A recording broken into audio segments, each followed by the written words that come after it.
Israeli क्षेत्र पर Iran का पहला सीधा हमला था, जिससे इस इलाके में जबरदस्त तनाव पैदा हो गया है। इजरायली सेना ने कहा है कि ईरान ने 200 से अधिक ड्रोन लॉन्च किए थे। इजरायल के प्रधानमंत्री ने किसी भी तरह की स्थिति से निपटने की बात कही है। I spoke to my Iranian counterpart.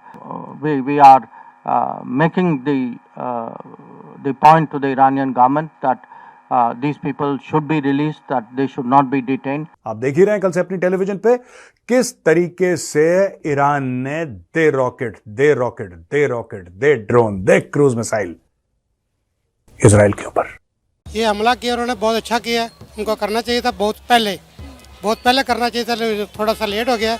लेकिन अभी ये जंग जो है ये वर्ल्ड लेवल पे चलेगी, इसलिए मतलब कि रशिया भी इसके अंदर इन्वॉल्व होगा और चाइना भी ईरान का साथ देगा। बात करना चाह रहे हैं कि इस वक्त मिडिल ईस्ट की सिचुएशन के ऊपर ईरान ने इजराइल के ऊपर तकरीबन 300 से ज़्यादा जो है वो मिसाइल जो है वो दागे हैं, ड्रोन्स थे और क्रूज मिसाइल्स थे, बैलिस्टिक मिसाइल्स थे। ये काफी बड़ी डेवलपमेंट्स हैं और इससे हमें ये पता चलेगा कि आइंदा चंद दिनों के अंदर क्या होने जा रहा है। इसकी वजह यह है कि इजराइल ने ईरान को ये कह दिया है कि ईरान को स्पेयर नहीं किया जाएगा, वोंट स्पेयर ईरान। इधर हम उधर तुम, बाजार गर्म है। आज 52 साल गुजर गए, तो हमसे कहीं आगे निकल गए।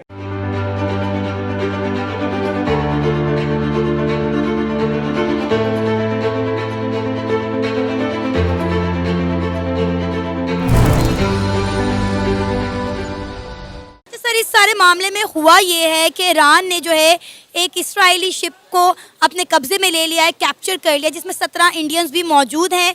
ये जहाज़ मुकम्मल तौर पर जो है इस्राएल से कनेक्ट नहीं था, इस्राएल से बस लिंक करता था। आपको क्या लगता है कि इंडियन नेवी या इंडिया इस पर कोई एक्शन लेगी, कोई रिस्पॉन्स करेगी अपने लोगों को बचाने के लिए, छुड़वाने के लिए? क्योंकि अगर आपको याद हो को यूक्रेन और रशिया की वॉर में भी बहुत सारे इंडियन जब फंस गए थे तो इंडिया ने अपने बंदों को वहाँ से निकाला था। हमने देखा है इंडिया में ये खासियत है कि वो अपने लोगों को कहीं पे भी तने तनहा नहीं छोड़ता। जी, ये बहरहाल इस लिहाज से ये एक अच्छी चीज़ है कि ईरान के पास ये एक कार्ड है, वो इसराइल का शिप भी छोड़ देगा, इंडियंस को भी छोड़ देगा और इस तरह से इवेंचुअली इसकी सुलह हो सकती है।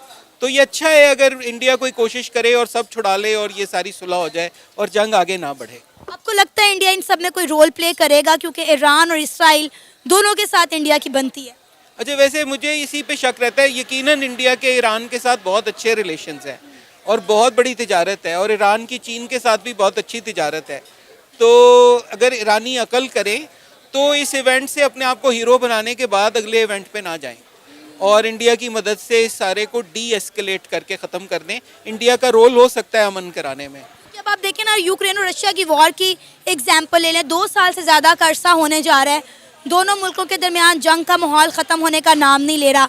लेकिन अब जिस तरह से ईरान ने हमला किया है, इसमें कोई न्यूक्लियर वेपन मौजूद नहीं था, लेकिन कहीं ना कहीं इसराइल को आप देखें तो उन्हें शायद ये डर है कि कहीं ईरान जो है वो न्यूक्लियर वेपन तैयार ना कर ले, क्योंकि ईरान बहुत अरसे से अपने न्यूक्लियर वेपन पर भी काम कर रहा है। जी, लेकिन आई एम श्योर इंशाल्लाह ईरान के पास कोई एटमी हथियार नहीं है।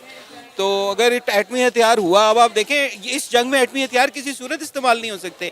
आप इसराइल के ऊपर कोई एटमी हथियार इस्तेमाल नहीं कर सकते। साथ ही गज़ा है, साथ ही इजिप्ट है, वो तो इतना छोटा मुल्क है कि खुदा ना ख्वास्ता वहाँ एक भी कोई ऐसा कुछ हुआ तो कई मुल्क तबाह होंगे। सब मुसलमान हैं वहाँ पर, और मुसलमान ना भी हों, इंसान हैं, तो ये तो बिल्कुल कोई एटमी उसकी तरफ नहीं जाना चाहिए। सर, इसराइल ने इससे पहले भी कई बार ईरान को टारगेट किया है और ईरान की जानिब से पहला जवाब दिया गया है और इस दफ़ा ईरान ने बताया था कि हम जवाब देंगे। जवाब देने में उन्होंने थोड़ी देर ज़रूर लगा दी, लेकिन उन्होंने जवाब भरपूर तरीके से दिया और जिस तरीके से जवाब दिया पूरी दुनिया हैरान हो गई है। अच्छा, पता नहीं ये कोई इतना भरपूर जवाब तो नहीं है, ज़्यादा प्रोपेगेंडा लग रहा है। क्या बिगड़ा है इसराइल का? कुछ भी नहीं। और ये शिप भी छोड़ देंगे तो ये सब खत्म हो जाएगा, कुछ नहीं होगा। कि आइंदा चंद दिनों के अंदर क्या होने जा रहा है। इसकी वजह यह है कि इजराइल ने ईरान को यह कह दिया है कि ईरान को स्पेयर नहीं किया जाएगा, वोंट स्पेयर ईरान, ये कहना है इजराइल का। और इजराइल के डिफेंस मिनिस्टर मिस्टर गैलेंट ने मिस्टर लॉयड ऑस्टिन से टेलीफोनिक कन्वर्सेशन में यह कहा है कि ईरान को नहीं छोड़ा जाएगा। और साथ ही इजराइल की तरफ से कहा गया है कि इसके अलावा कोई और चारा नहीं है, we don't have any other option, कोई और ऑप्शन नहीं है इजराइल के पास सिवाय ईरान के हमले का जवाब देने के। ये टेलीफोनिक कन्वर्सेशन, जैसा कि मैंने आपको बताया, कि इजराइल और अमेरिका के बीच हुई है और इजराइल के डिफेंस मिनिस्टर ने अपना मैसेज कन्वे किया है टू पेंटागन और बताया है कि इजराइल तैयार है ईरान पर हमले के लिए। तो क्या ये मिडिल ईस्ट एक बड़ी जंग के लिए के दहाने पर खड़ा है? इसकी वजह यह है कि अगर इजराइल जिस तरह के उन्होंने कहा है कि वो हमला करेंगे, क्योंकि अब से पहले जो मैंने आपको इससे पहले अपना लास्ट अपडेट दिया था इजराइल और ईरान जंग पर, तो ये कहा, उसमें ये बात हुई थी, ये बताया था कि इजराइल ने कहा है कि ऐसा करेगा, लेकिन उसको सब मना कर रहे हैं। अमेरिका और प्रेसिडेंट जो बाइडेन ने कहा कि बस ठीक है, जो होना था हो गया, अब इसको एस्केलेट ना करें।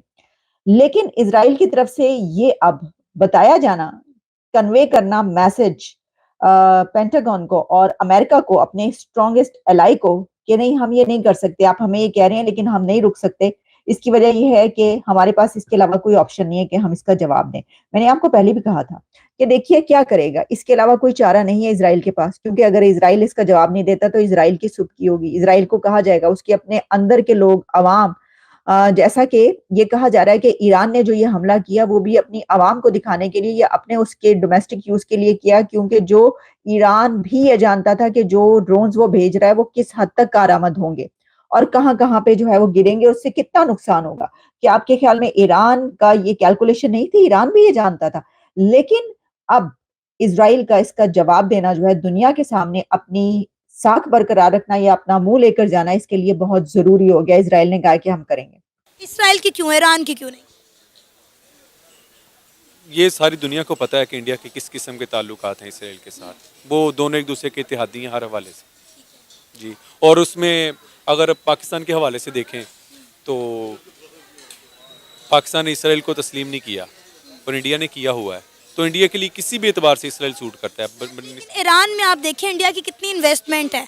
अगर इंडिया जो है इसराइल का साथ देता है तो अपनी इतनी इन्वेस्टमेंट जो ईरान में उन्होंने की हुई है उसको रायगा भी तो जाने नहीं देगा। वो कहीं भी उसकी रायगा नहीं होगी। ये एक वक्ती शोला है, बुझ जाएगा। सारे मिलके इस मामले को हल कर लेंगे।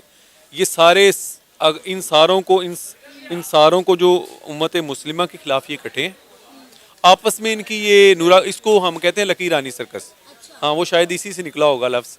तो ये ऐसी ही है, नूरा कुश्ती है, ये बैठ जाएगी चंद दिनों में। बल्कि हमारे एतबार से ये बहुत अच्छा किया है ईरान ने अपने एतबार से कि इसराइल को उसने एक फेस सेविंग के लिए जगह दी है। क्योंकि गज़ा में क्या कर लिया उन्होंने, औरतों को, बच्चों को मार के पूरी दुनिया लानत मलामत कर रही है। अब कोई उनको दस्ती जाने के लिए टाइम, कोई चीज़ चाहिए थी तो वो यकदम भाग गए इस तरीके से ईरान का साथ कर के। हम तो यही समझते हैं।